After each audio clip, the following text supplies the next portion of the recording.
An interesting backstory. I think it's important that everybody knows about the Wizard of Oz.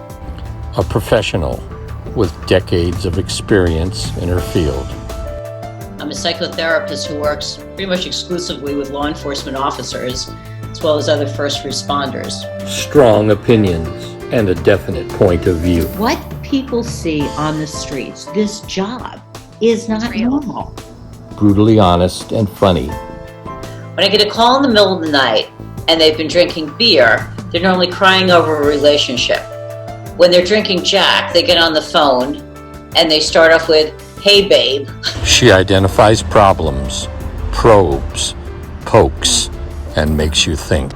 So if something happens to your family, which is truly your biggest fear, and you haven't thought about every single potential of what could go wrong, then you feel like you failed. She has her own special style. You're either part of the problem or part of the solution. Pick a side. Welcome to StephTherapy911 with Stephanie Samuels. Hello and welcome to StephTherapy911 with Stephanie Samuels. It is truly an honor to have Dr. David Black, who has an incredible background. He is the CEO of a company called Cordico, but beyond that, he is one of the most culturally competent therapists that has been sought after through both the International Association of Chiefs of Police, has done work with sheriff's associations, but truly one of the gifts that we have out there for advocacy and understanding of law enforcement culture. So it is an honor to have Dr. Black on today. And he and I have just been talking about a whole lot of different issues. And, you know, one of the things that's coming up is we know that in Minneapolis in the next couple of weeks, they're going to be picking a jury.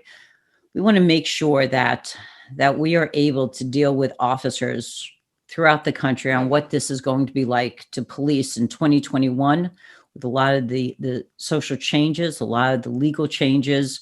And I think there's really no better person to help us gain insight than Dr. Black. So I would love for you to be able to give your background, but also kind of what got you into this work, because everybody can read your bio, but bios always start after you've become.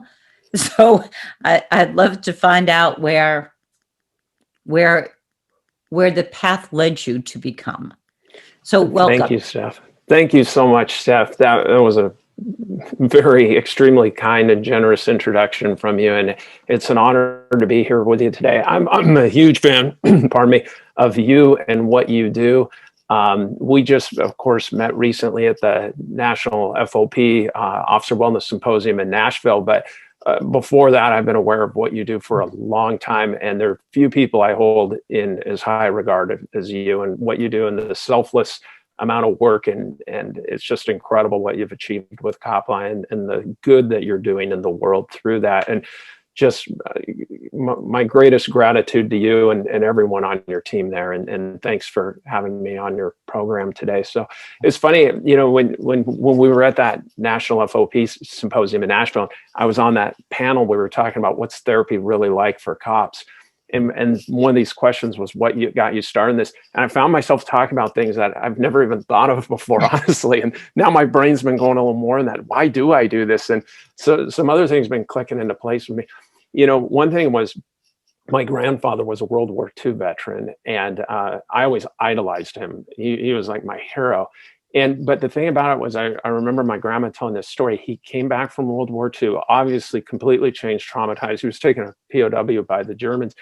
And he came home and he had his sack from the army, and he walked up to the attic and he put it in the corner of the attic, and he came back down and he said, "We're never going to talk about that or what happened over there." And he held that inside his entire life. And there were all these ways you could see that. I mean, he suffered from bad PTSD. Of course, I'm growing up as a grandkid. I have no idea what PTSD is at the time. Right. But then when I'm in grad school and such, I'm learning about it, I'm just going, oh my God, there's my grandpa. And he stuffed that inside himself all those years. And he was my hero.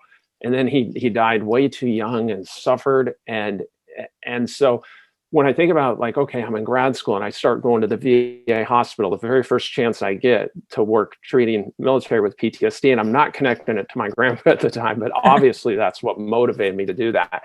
So I started at the New Orleans VA, worked there for a little while in grad school, getting experience in that. Then I worked at the Seattle VA, treating military veterans for a year, finishing up my PhD. And so that was the start of me, of this idea of like working with the heroes, serving the strong, the people who've been out there serving, sacrificing, giving everything. And then, you know, I got out of grad school and I was deeply in debt, and I'd never really had like a job. I had like 2 weeks off between my undergrad and grad school to move across the country. So I was just so sick of being in school. You know, I read on your bio, like how, like you just hate being in school. And I had that sense of like, I just got to get out there and make a difference in the world and do something. And so very much still finding myself at the time, I took this corporate job in Silicon Valley, and my job title was executive coach. I'm 28 years old and I'm working with executives from big companies, everything. And I thought I'm grabbing the brass ring and I'm going to be successful and all this. And I just remember being like so deeply dissatisfied with it. And so, and I didn't understand why at the time. I thought like this, you've worked so hard to get here, and why isn't this satisfying you? Well, anyway, my wife and I were on our honeymoon. We got married on September 2nd, 2001. So we're on our honeymoon and 9/11 happens. And she's a psychologist too. We met in grad school. And so we're, you know, talking about this and processing it together. And she was doing corporate work at the time too. And she said, you know, my dream's always been to work for the FBI. She had this lifelong dream she was going to work for the FBI. And she said, I'm done with this corporate stuff. You know, I'm going to work for the FBI. I'm going to hunt down the bastards that are behind this, you know, that kind of thing. And she wound up being, I think, the longest tenured employee of the Sacramento FBI. She just recently left and joined us at Cordico. She was at the FBI for a long time. And that got me thinking, like, who do I want to serve? You know, I don't want to do this corporate stuff anymore. And so I switched gears and wound up working with first responders and devoting myself to that, and never looked back since. It's the more I've done that over the years, the more passionate I feel about it, the more emotionally invested. And it's just everything to me. I love it. And then, you know, at FOP, I mentioned this came up, and it's very true about me, is in grade school, like I just remember always wanting to be friends with the big, strong people. You know, that's like my survival strategy in life, you know. So it just makes sense to me. I really love working with cops. I admire them. I put them on pedestals. I think they're heroes. And it's like deeply honorable and humbling. And the best thing I can imagine to do with my life is to help as many cops as I possibly can. So it's interesting when you talk about that, the perception. I mean, and there's reality to that, this big, strong cop. Yeah.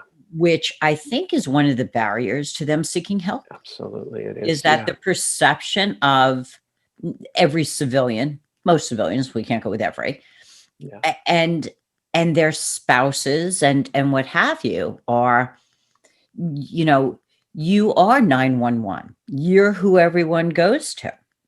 So, you know, the flip side of that is, how do we take these, you know, people that are heroes? And, you know, you've spent as much time, or if not more, in sessions with officers like I have, and I have never met an officer that has ever believed that he or she is a hero. Absolutely. Yeah. They don't like being referred to that way. Yep. Yeah. And you listen to what they've done, and I'm like, how'd you not? And for them, they're like, that day I did my job, and I thank God. And I can't tell you how many times I've heard, you know, some days you get the bear, some days the bear gets you. Yeah. And it's, sometimes you're the bug, sometimes you're the windshield. Right? Yep. And it's so important to really understand their makeup, kind of how they view the world, and understanding those barriers to treatment. Yeah. And it's not our job. It's our job to meet them where they are. And it's not our job to help them understand that what they're doing is exceptional, because it's interesting. One of my daughters had said something to me about, a hero. And I said, oh, I have many heroes, in my practice. So she ended up talking to one of the officers, and he said, and I said to her, you will hear that none of them will ever believe that they're a hero. And so he said, I am clearly not a hero. He said, you want a hero? He said, look at your mom. Your mom's a hero. And I'm like, not a hero. I did my job. I did what I was supposed to do. And he said, so did I. And it's really that understanding, because I don't do anything exceptional. I was fortunate to find something that I love to do and do it well, and not shift gears to veer off for any reason. It's made me probably a seasoned bitch, but that seems to be revered normally in law enforcement. But being true to myself was really key. And that level of understanding, and just like you, I'm sure with Cordico, I mean, these apps are doing so much, and we'll get into that. But I would believe that it's just what you're supposed to do, and if we continue to help, that's what it is. And I always like going to, though you'll rarely see me at like FOPs or whatever. I normally don't do that. I'm not real big on the socialization. But one of the things that I always listen to or watch is kind of the bravado, that everybody jockeying for that they're the best and what have you. And I think to myself, is it me? We still have this outrageous suicide rate, for God's sakes. Right. Do me a favor, stop bragging. Absolutely. Well, we're at 0. We're good. But absolutely. Well, you know what the thing is when I think about the people who are really truly making a difference in the world, and honestly, people like yourself, people like law enforcement out there, when you really know these people who are out there truly making a difference, there's such deep humility. There's such and there has to be an external confidence, and there has to be some level of internal confidence, to do whatever it is you do to go out and make the world better. But if you're really doing everything in your power to make the world a better place, that humbles you. That humbles you every single day, because you're constantly deeply aware of your limitations. And so I think when I think of people who think, oh, I'm so great and I'm the best at what I do, I think I just can't relate to that at all. I've never felt that way in my life. I feel like I'm always trying so hard to do more, to do better, to have a bigger positive impact. There's so many more people to help that we haven't helped yet. Like, we're barely scratching the surface. How could you possibly feel like you're so great? Anyone who's really trying, right? It just humbles you if you're really pushing yourself. So, when we were at the FOP conference, I went into very few of the meetings, but one of them that I did go into was when you were on the panel, and was really moved by listening to the three of you, and particularly you, because everybody's buzzword, fear, what have you, is suicide. And, we talk about, the amount of money that is being thrown at this. I've dealt with many times the quote unquote resiliency. And that's become the funding catchword. There are these resiliency programs. So, when you're CopLine, you get no state or federal money, you don't give a shit about buzzwords, because we don't have to write anything to go after it. But when you really understand the etiology of the backgrounds of law enforcement, you understand that these are incredibly resilient men and women that took the job. So that it really isn't about resiliency. It's really tapping into their resiliency from their past, and how they managed to survive every worst day of their life leading up to today. And if we can tap into that and help them understand, I think that becomes key. And part of that is, you've been suicidal before. So when you were thinking of killing yourself, what is it that anchored you? Mm-hmm. But so few people are willing to talk about suicide. And when I listened to you and you talked about it, like we were going out and we were trying to figure out if we were going to be ordering chicken or fish for lunch, so normal. And I was like, he totally gets it.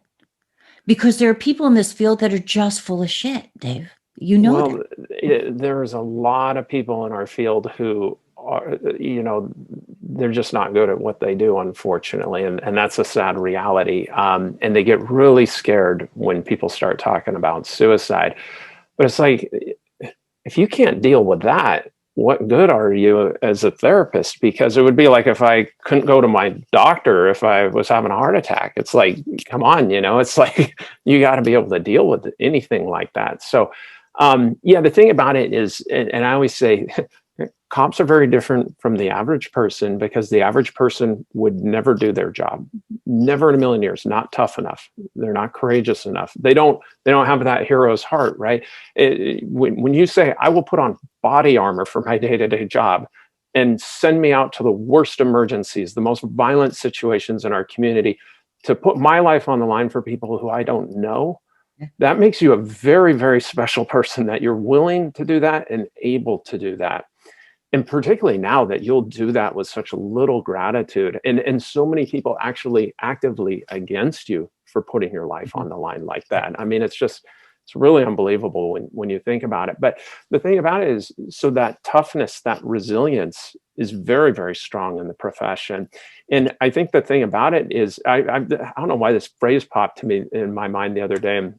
It's like, your resilience can kill you. And it's because you never would have done this job if you weren't so resilient, right? Your average job, your average person would show up to be a cop and like in one day would say, no way, I'm out of here. They're not resilient enough. They're not tough enough to do it. But then by virtue of doing the job, it's the 188 critical incidents over the course of your career, right? It's just you're exposed to such immensely bad stuff. You're exposed to people at their worst moments, all this violence and threats against you. And so what happens is it all stacks up over time. But because you're so tough and resilient, you have all these defenses, you have all these mechanisms, you have all these coping skills, all this ability to keep dealing with until finally it gets to a level where, your average person would have succumbed to this many years ago, but now it finally gets through. And what happens is that's often when they're reaching out for help, right? And then too often they're winding up in the offices of these therapists who are really just ill-equipped to help them. And so that's been a big passion of mine, is finding the right therapists and making sure that they are equipped, and that when cops do reach out, they're getting resources like what you provide and high quality therapy and just the best of the best. That's what they deserve. Right. It's just, I want you to talk about suicide. You gave some stats at the conference about the percentage of officers, and I think that people think that suicide is far more rampant in law enforcement than it actually is, although they certainly think about it. They have the means. I mean, all of those are true, but I think you said 8%. What was? Yeah, that was the latest research that was presented at ICP last year. That 8% of the law enforcement and first responders have reported suicidal thoughts within the past year. So that's just within the past year. And completion. Where are we at with the number of completion? Do we know that as compared to thoughts? Well, what was it? I want to say it was 240, approximately 240 suicides for 2019. And then for 2020, it was the first time it went down, and it went significantly down last year. And that's the data through Blue Help. I want to say it was about 177 or so last year. So it's interesting on numbers. So what we know about cops from their background. So here's the profile of a typical cop. Somebody that has grown up in crisis, does well in crisis, doesn't know how to live without crisis. Somebody who has issues with a father figure, significant loss early in life. Somebody who has history of abuse, emotional, physical, sexual, or neglect. Absolutely. Makes for a great cop. So when COVID hit, much like 9/11, I figured we would see the reduction in suicides because it's a crisis. Yeah. And cops typically do well in crisis. It's after the crisis that one has to now worry about kind of what that's going to look like. And we did see the rise after 9/11. Yeah, absolutely. And I believe that Blue Help also looks at retired officers. So I'd have to look at that number and try and figure out. But Karen's always been great about, keeping track and what have you. Absolutely, yeah. So it is interesting to look at that, and percentage wise, for 700, what are we, about 750,000 sworn right now in the country? Ballpark. Yeah. Ballpark, yeah. Is it still, thank God, relatively low? Well, there's a couple of things here. So I think the suicide numbers in terms of completion, Right. I mean, they're low in terms of the overall percentage, but they're way, way, way, way higher than is acceptable.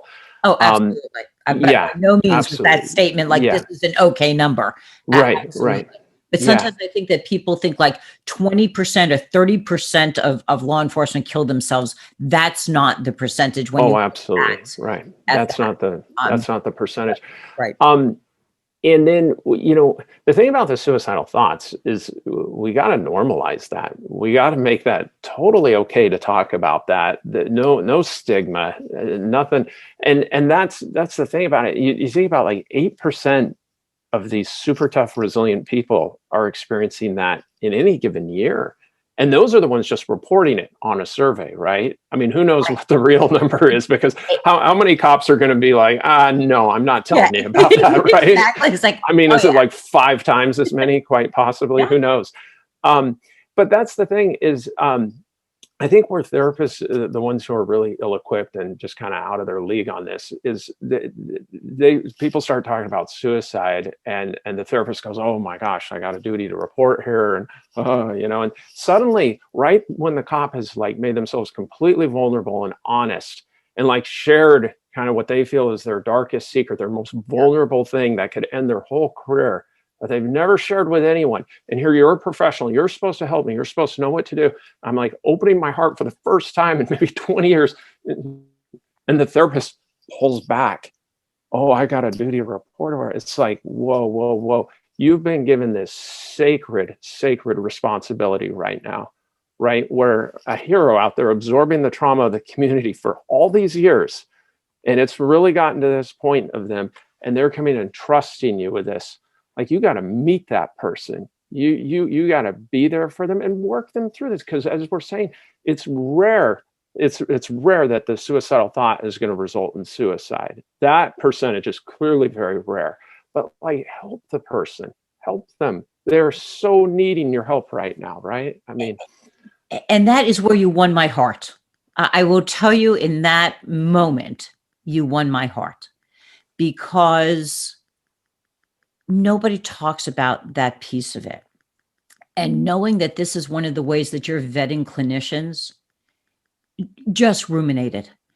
Because when officers, because, one sticks out in particular, that he had been suicidal the night before he came in to see me, and went over the gun on the nightstand and stuff. And just this look, and he's like, do what you have to do. I'm like, are you suicidal now? He's like, no. I'm like, then what the fuck am I supposed to do? And he was just like, really? I'm like, yeah. I'm like, tell me what was going on last night. Yeah. And being able to talk about drinking, and being able to talk about stuff that had triggered stuff from his, that was the path that got opened up. Absolutely. Yeah. Whereas if a different path was taken, I not only shut him down with me, I probably shut him down for the rest of his life with every and any therapist and anybody. Yeah.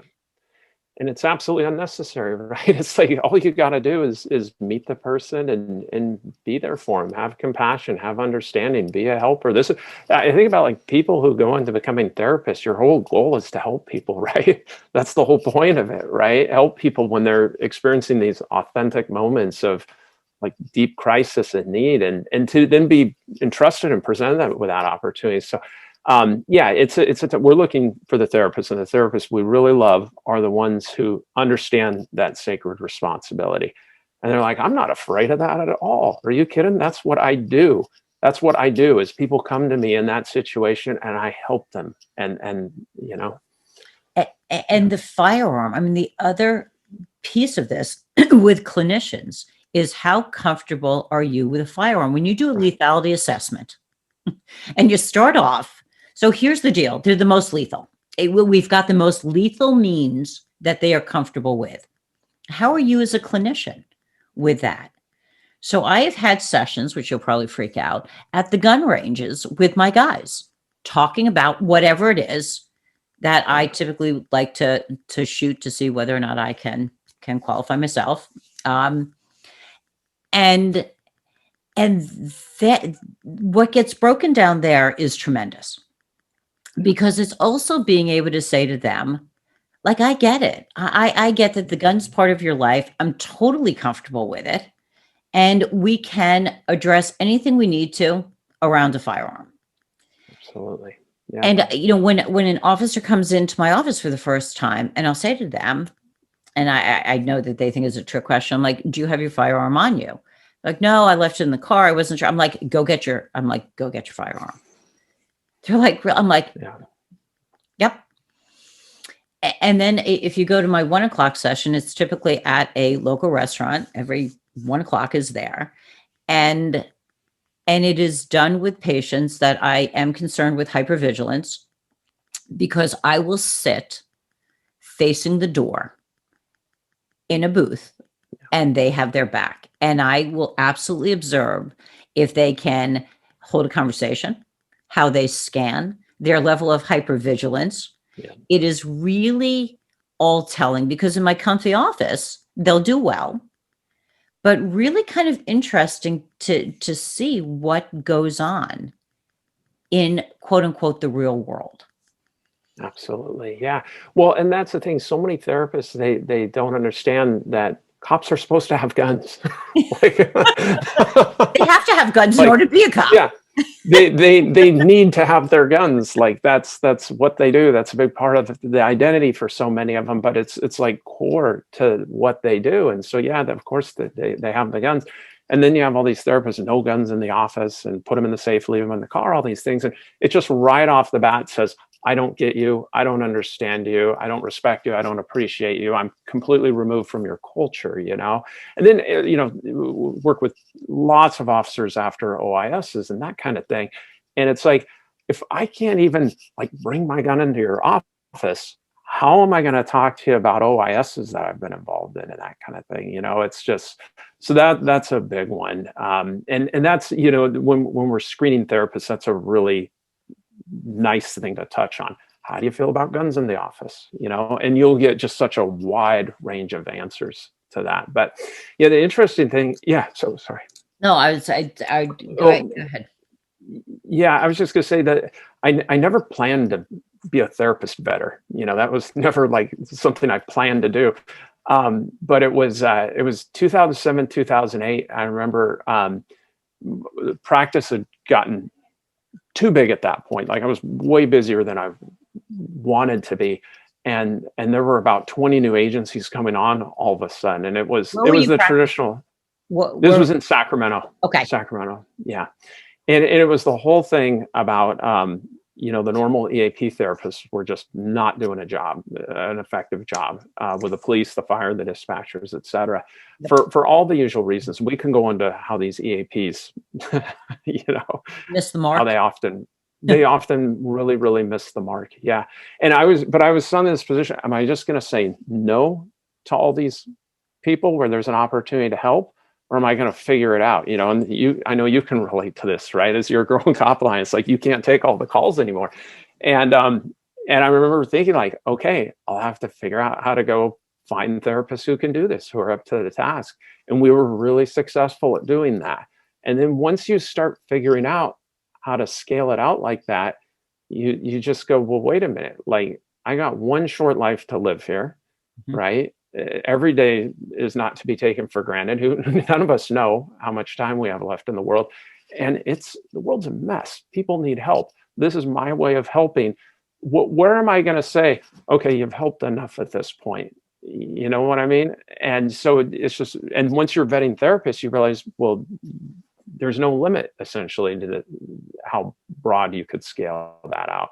So that's why when we start working with FOP and that sort of thing, it gets really exciting. So what is it when you vet? Kind of what's the criteria that you look for? So one of the things that I loved hearing, and I guess I hadn't thought about it because all I've done is see cops really for like 30 some odd years. So when you talked about what the office looks like I never thought about like what books I have. But it's interesting because one of the books that I have that you probably won't find in other offices is Scrooge. Because I talk about after officers are involved in shootings, that it typically is not the fact that they had to do what they needed to do in order to go home. It's they begin to perseverate on what would have happened if I didn't. So it's absolutely. So they get visited by the ghost of Christmas future, and they are looking through the window at Christmas without Tiny Tim. Yeah. And that's why I keep the book there, is because that was just one of the things that constantly came up. And I think I addressed in the background about The Wizard of Oz, which is kind of how you get the yellow brick road. And the importance of that. So when my guys come in and they see all this Wizard of Oz crap, and I tell them the story, that they just keep adding to it because they totally get it. They totally get it. So those are things as well as, the books or what have you. There's just crap everywhere. It's tchotchke central with coins but yes, there is a sense of like, she's this is great. Yeah, absolutely. Yeah. So what do you look for? So kind of, because I think that's so important, because I've had therapists approach me and say, it's your job to, to train me, blah, blah, blah. First of all, it's not my job to do a fucking thing. So we'll start off there. And second of all, start putting your ass into police cars. Yes, absolutely. I mean, I have spent hundreds, if not thousands of hours throughout this country in police cars. Well, there's no better way to become culturally competent than doing ride-alongs. And we all know if you're a therapist and you're doing a ride-along, about 4 out of 5 times, maybe 9 out of 10 times, it winds up becoming, a therapy session of some kind, which is fantastic, I go from believing that they go from believing that their chief sent me. Right, exactly. Ride in the car. So I swear to God, I have a collar on, and they are just listening to everything that has ever occurred in their life. Absolutely true. But that's also the importance of taking a full shift. Yeah. And not the convenient shifts. Like, you know what? I've got to pick up the kids at 2 because to really understand. So I've taken each shift, including the midnight shift. And I always say to people, I would go home and I wasn't sure if it was time to eat, sleep, or shit. So I'd take a bowl of cereal into the bathroom, figuring I could knock 2 of the 3 off and pray I didn't fall. But it really gave me the miserable, I'm a lousy midnight person. I have a handful of guys that do midnights well, but it really helped me understand this subculture that exists at night. Yeah. What it's like to come home as the sun's coming up and the world's just beginning.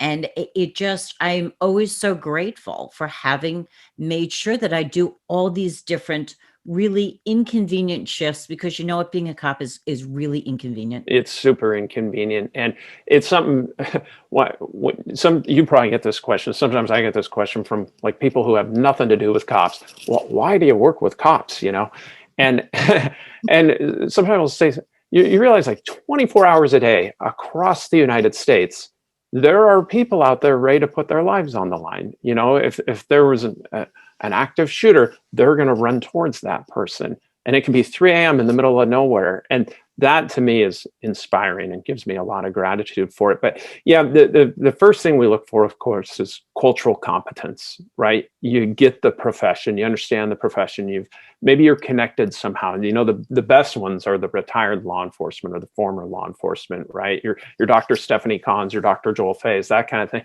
Unfortunately, they're the rarest people in the world, right? I mean, we just have this minuscule fraction of them in terms of the number that we need. But other people, their son or daughter is a cop, or they're married to a cop, or you get people like me just super inspired to work with cops and help them. But one way or another, they get it. Now, the problem is we just don't have nearly enough even of those, of just culturally competent therapists. So what we look for are therapists that are interested in becoming culturally competent. Because what a lot of people don't realize, I think, is cultural competence is something experienced, trained over time. None of us came out of the womb culturally competent with law enforcement, right? And in fact, cops themselves are not culturally competent in law enforcement prior to entering the profession. So it's something that can be learned and developed. And the best way to do is go out on ride-alongs, right? You go out on ride-alongs, you read Dr. Gilmartin's book, et cetera, and all that stuff. But nothing is better than ride-alongs and agency visits and that for doing it. So cultural competence is the first piece, but understanding in the right cases, that's something that can be developed. Second one, therapist quality. And that's the real tricky one. That's the tricky one. Because yeah, like you were saying earlier, you can't make a subpar therapist a good therapist, right? They've gone through their undergrad, they've gone through their grad, they've gone through their licensing, all their hours, and they've been out there practicing for however long.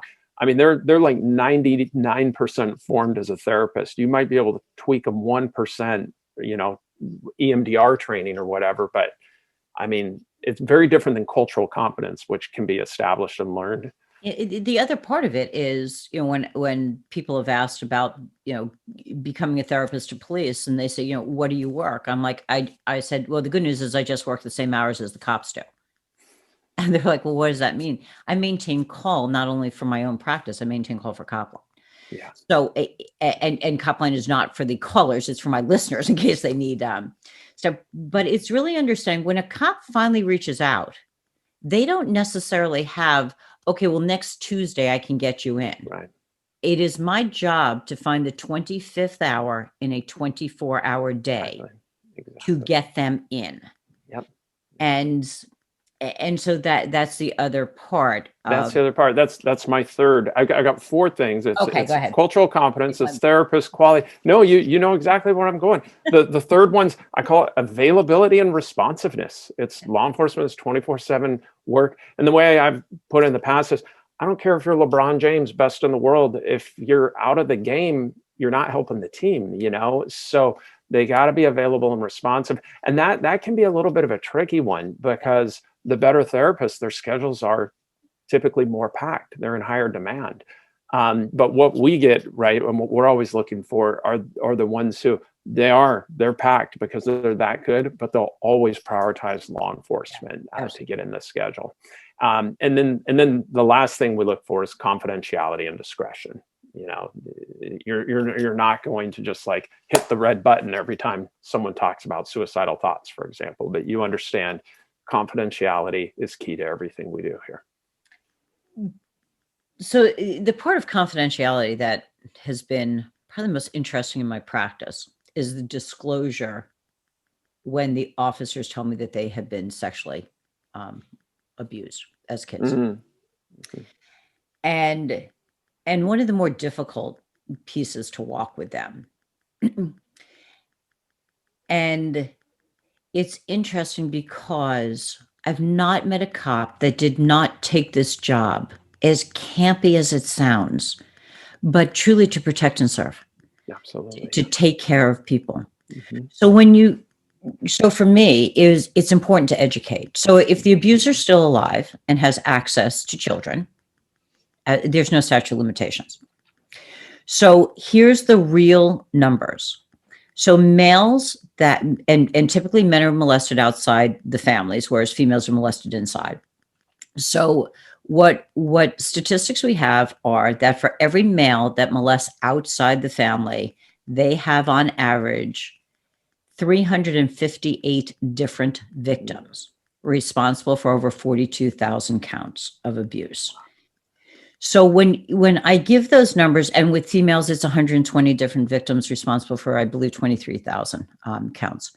When those stats come up, and I say to the officers, in all likelihood, your abusers never stopped. I understand for you, this is done. Can you live with him abusing somebody else because you couldn't do this? Because I don't want to make the call. Because to me, the most empowering part of a notification and taking control of one's life is being able to do it. I have never had an officer that has not notified. Typically, they'll do it in my office because once they understand the gravity of it, and I got probably the most fascinating case. He was a priest. We know that priests a lot of times, just because, unfortunately, of the access they have to children, a lot of times they have over 1,000 different victims. Is the state of New Jersey finally released last year? The Attorney General did all the priests that were on the list that had been reported.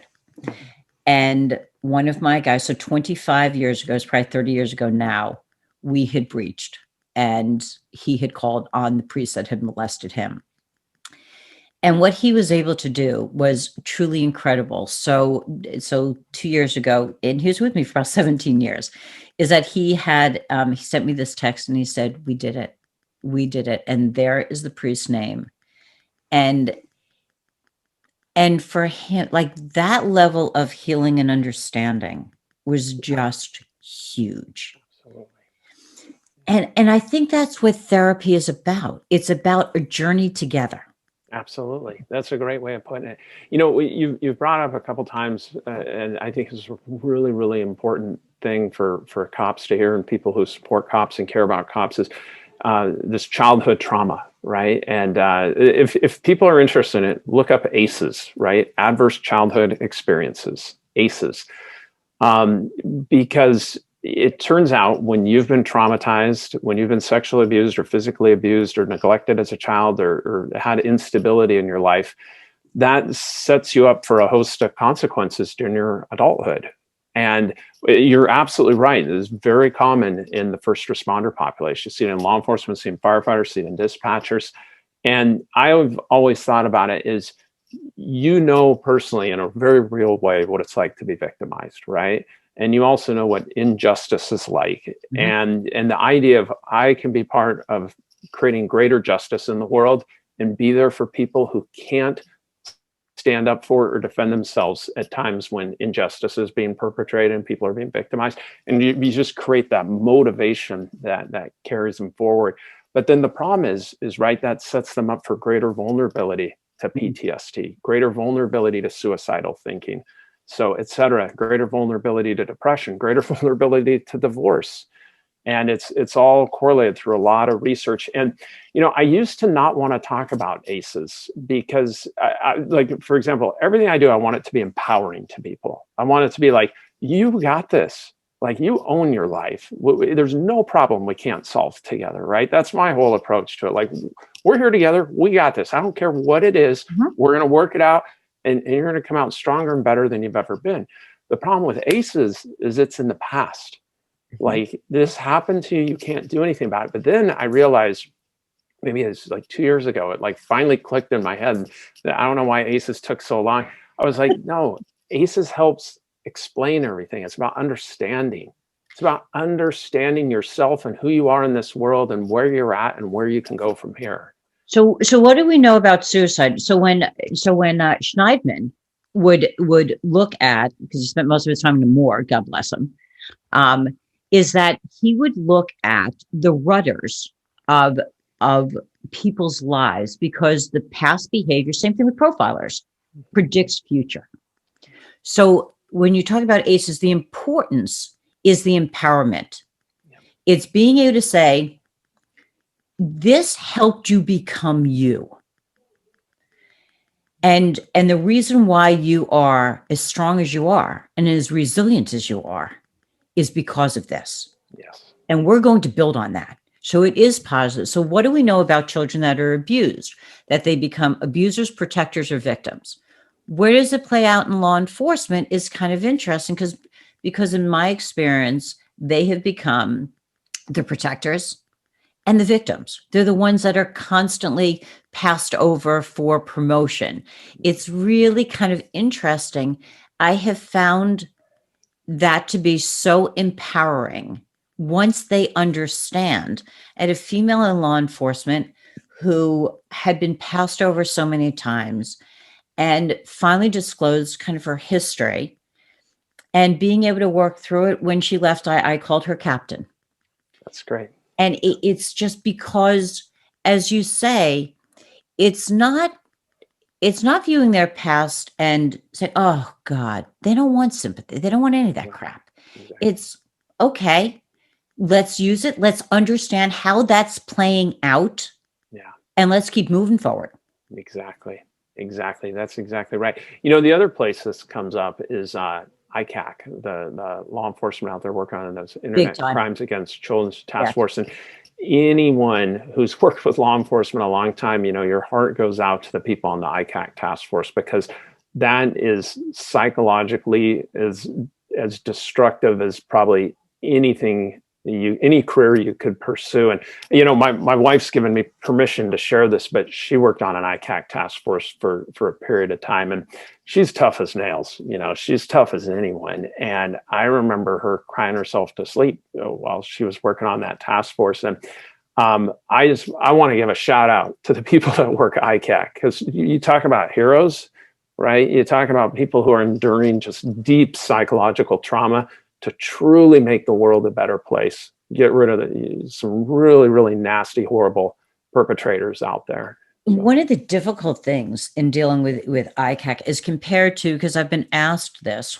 actually while being audited, which is awesome, on justifying the time that I spend with an officer.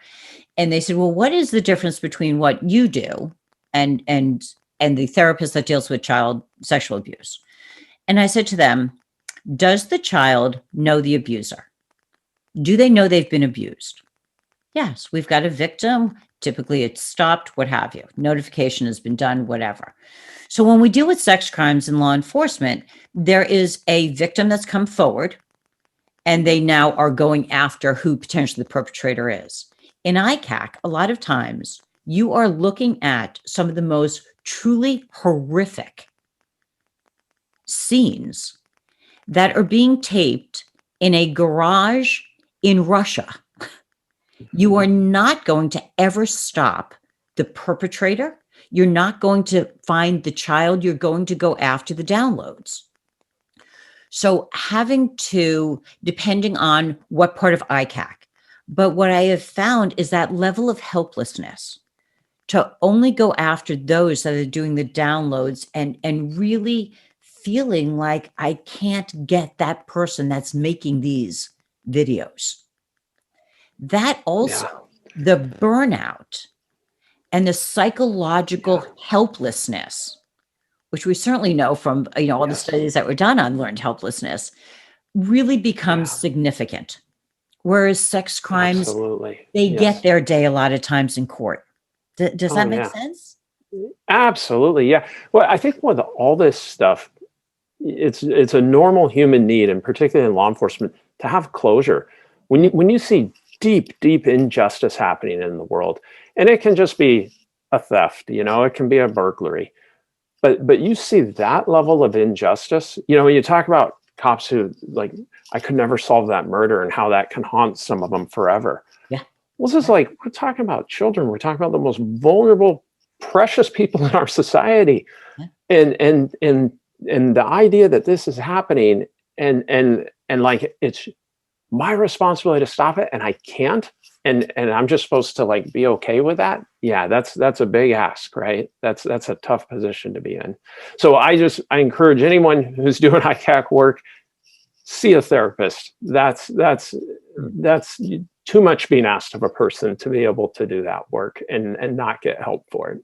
so one of my guys headed up an ICAC unit through the prosecutor's office, was seeing me, and goes into the prosecutor and says, I need to tell you that I'm seeing a therapist, that it has been incredibly beneficial, that I have dreams, blah, blah, blah.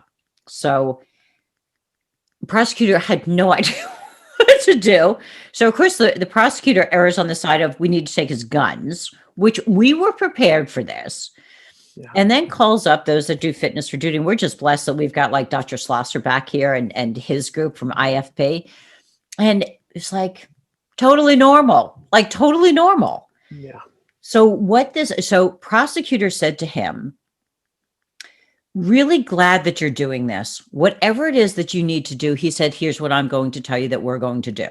He said, for the 1 hour and 15 minutes a week that I'm in sessions, he said, I'm going to do it on your time. And I'm going to have each person in my unit find a culturally competent therapist, and I'm going to give them that time on your dime. Because in the long run, we're going to save on your sick, on your comp, on all of that.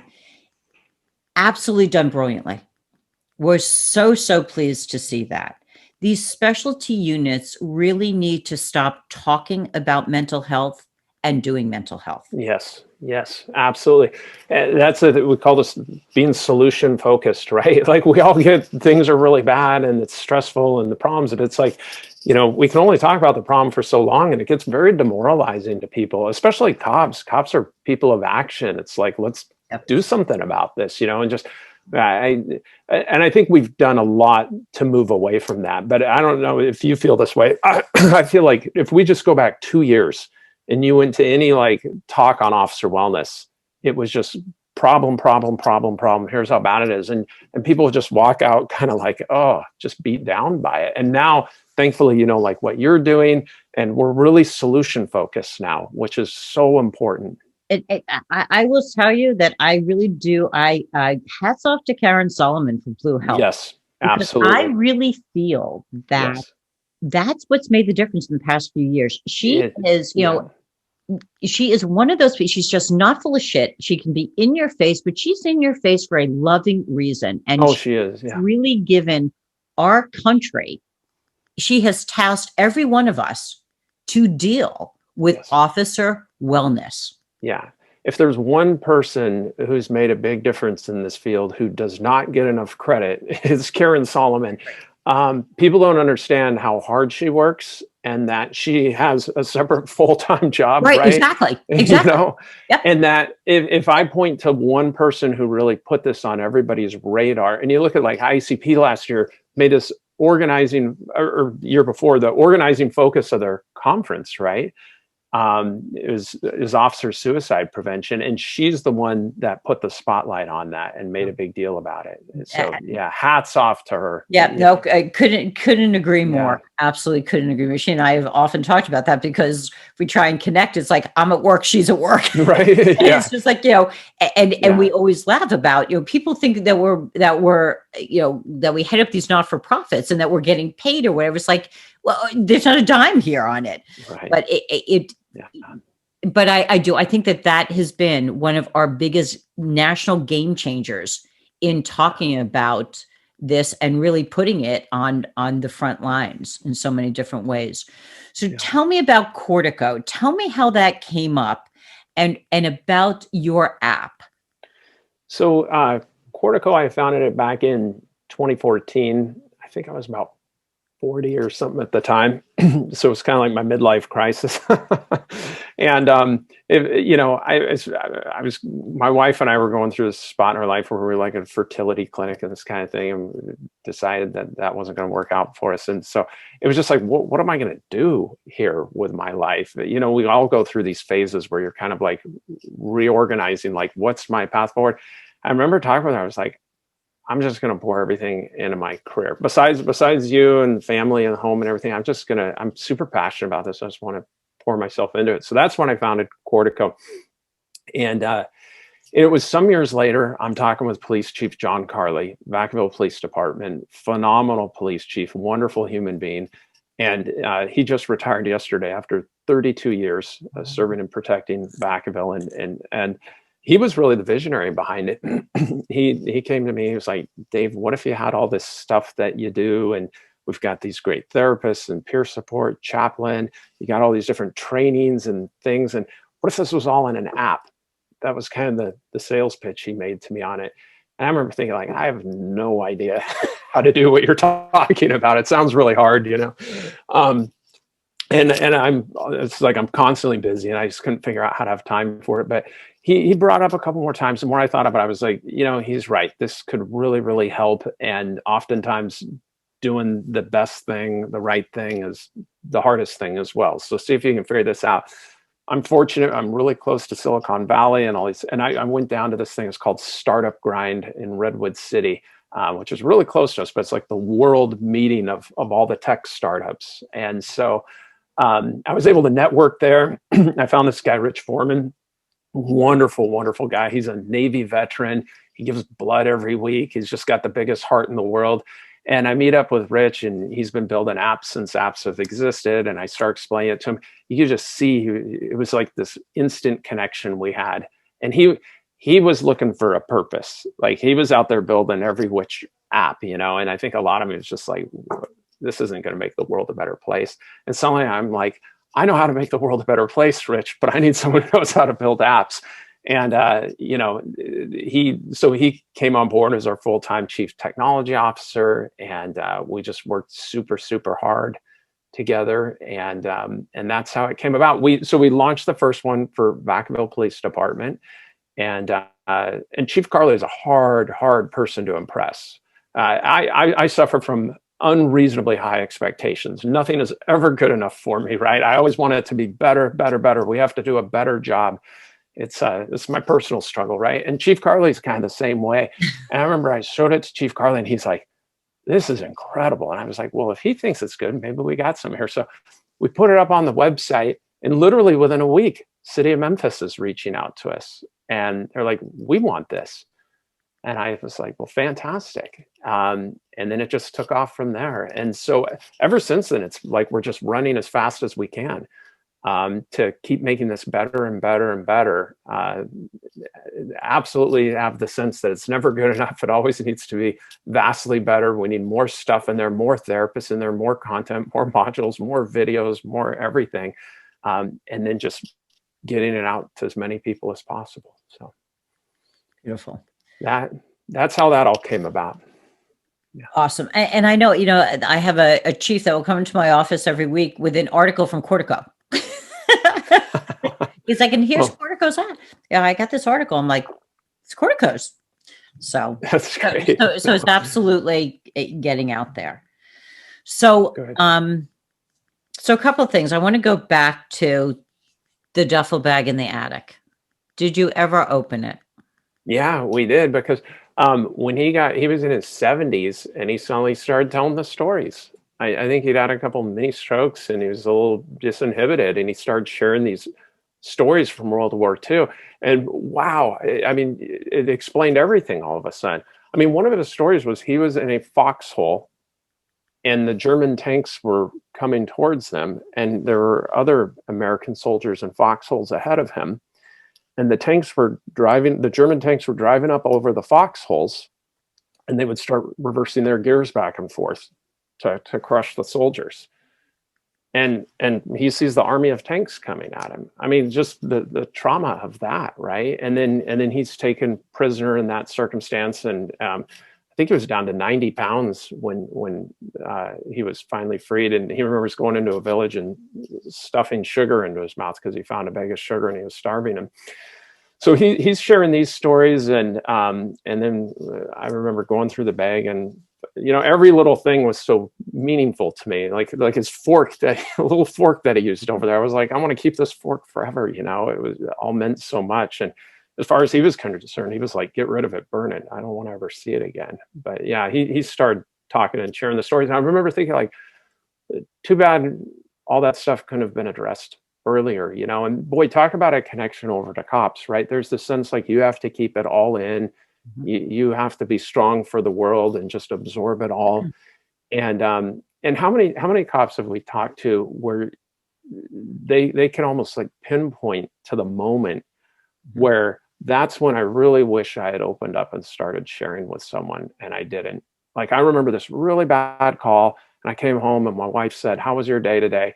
And it was like inside I was thinking like it was not okay. I am struggling and suffering here. But I said, "Oh, it was fine." Because I want to flip back to this other world, home life now. Completely understandable. Like a different role, different universe here. But then that just goes buried inside. So I'm hated by workers' comp. Not a great surprise. Because what I find is that, let's say an officer's involved in a shooting or whatever, untimely death or what have you. So they come in. Interestingly enough, typically the officer should have been in my office 10 years before. Right. So for me, it's not getting them back to pre-incident functioning level. For me, it's getting them into way pre-incident functioning level, because I am doing an injustice if I take this slice of pie and I don't open it up. Of course, yeah. And that becomes an issue. And what I've also found is that the reason why officers come into treatment is not the reasons they stay. So that they'll come in for the shooting, but then they'll deal with kind of the normalcy of the checkup from the neck up. And then just kind of realize that this is pretty cool. Like, one of the nicest calls I think we ever got on CopLine was a guy coming home, young guy coming home from work. He had kind of a shitty day, and he was going to be getting married. And so he called up one of the, he got a retiree, and he said, I was just wondering, can you give me kind of, I asked if he had been married or what have you, and said, can you kind of give me, how you can, how you have a successful marriage, how you do this? And the listener's great. He's like, oh, that would be the age-old question. And as the officer was talking, and he got home, and he said to the listener, I feel so much better. And the listener said, you've just figured out the key. And it's just, and he said, if I can do this every time I have a bad day on the way home, I think I've got this. And our listener was like, absolutely. That's why we're here 24/7. Bad day to a full-blown mental health crisis. Yeah. Well, it kind of, I love that story. That's a great story, Steph. And to me, it fits into this overall concept of the very fine line between becoming stronger and stronger over time and being crushed over time by the stress and pressures of life. And that fine line is really some form of recovery, right? Because you think about like weightlifting as a great example. A lot of cops can relate to this, right? You go and you pound the weights. What you're doing is you're putting massive stress and strain on your system. It's very analogous to what you're out doing on the streets every day. You're putting massive stress and strain on your system just in a different day. Difference is after you weight train, right? You eat your protein, you get your sleep, etc. You do your thing. But it's that rest and recovery that is the pathway to becoming the best in the world at anything. It makes you stronger over time. That's what you provide at CopLine, right? You provide that form of recovery. And if you never got that recovery, like just imagine if you never slept, for example. I mean, you'd break down within days, right? Well, it's this, and this is where I come back to this idea, your resilience can kill you, because this strength that enables you to do the job, enables you to go out there and just keep absorbing all this like forever and ever on end. Yeah. And it's like, you actually need your rest and recovery just like everybody else. They need that outlet. And whether it's calling CopLine, it's seeing a great therapist, it's talking to peer support. There's all these great pathways or out there, all the right? above. Like there's no one thing that works. It's like, here's the deal. You don't have the same thing every day for breakfast, lunch, and dinner. So let's put a whole lot of shit on the plate, figure out what works for you. Eat it, pick at it, do whatever, but you need to get the nutrients in you. Absolutely. And it's so interesting how it varies like geographically across the United States, right? There's like some parts of the United States where if you ask cops, like your moment of crisis, right, theoretically, who would you want to see? Do you want to see peer support? Do you want to talk with a friend? Do you want to see a really good therapist who specializes in law enforcement, or law enforcement chaplain? Yeah. And there's parts of the United States where like hardly anyone says chaplain. There's other parts of the United States where chaplain's the most popular answer, right? And that's so important to actually have that. Because Cordico's national, is that when you start doing national work to really understand, Yes. there's so many different factors throughout this There are. country. Absolutely. And the importance of us being able to learn that we don't have the answers, Absolutely. that we are only as good as the knowledge that we gain. And if we go in thinking, oh, I got this, trust me, you don't. Right, exactly. It's a really interesting balance that I'm sure you relate to very much, which is you need the inner confidence and inner strength to do it, but you need the absolute deep humility and constantly questioning yourself to keep doing it well and pushing and stretching and growing and setting the bar higher and higher. Yep. You never be satisfied, right? Unfortunately, very true. Very true. But I also think that's what makes us good. You know, as you said, when you matched up with the person in Silicon Valley, that for me, if you look at my CopLine board, most of us are OCD. So it works great because, you know, when you send the email that says, hey, I'm going to need stats on blah, blah, blah. And okay. And so I'm a little manipulative on it because I'm the only clinician. And I'm like, I don't need this till tomorrow, so don't worry about it. And I just watch the time because I know as soon as he gets it, he's going to be working on his stuff. I'm like, just into that. But I think there is a certain drive that's there that does connect people like us. And if it's not there, you don't end up connecting, and you don't end up being at the forefront of stuff because that's what drives us. Well, and the thing about it too is it's so important that we are connecting because this is such a big problem to solve, right? I mean, hundreds of thousands of cops, their families, and the turnover rate now is immense. So you have more and more people coming new into the profession, which poses all sorts of new challenges, and just the cultural time we're going through right now, and the lack of appreciation for police and what they do, the lack of public support, the lack of political support, all these different things making it harder than ever. All of us who are motivated and driven to help, we got to all be coming together here because none of us got this by ourselves here. This is exactly. Is there anything that I didn't cover that you wanted covered? No, I mean, I just so appreciate what you do. We're long overdue getting to know each other better. And I think you're a hero. I really do think you're a hero. And I'm sure like Hops, you're no. But I mean that very genuinely. I mean, you're putting yourself out there, doing everything in your personal power to make the world a better place and helping take care of the people out there who absorb the worst for our communities. That's an awesome thing to do with your life, Steph. So hats off to you.